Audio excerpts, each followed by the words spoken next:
ఒకరోజు ఒక పిల్లాడు వాళ్ళ అమ్మను అడిగాడంట.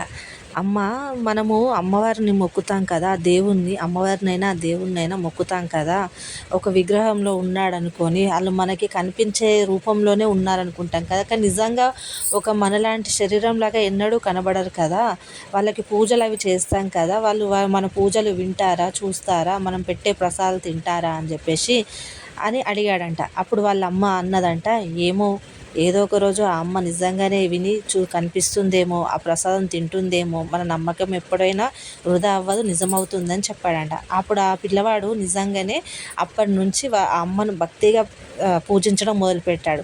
నిజంగానే ఒకరోజు ఆ పిల్లాడికి ప్రత్యక్షమయ్యి ఆ అమ్మ అతను పెట్టిన ప్రసాదం తిన్నదంట.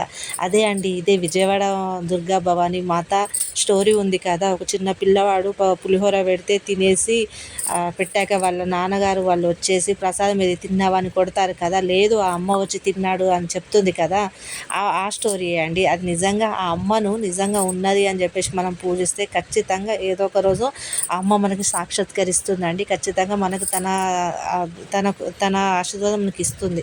నమ్మకంతో చేస్తే ఏదైనా ఖచ్చితంగా తీరుతుందండి.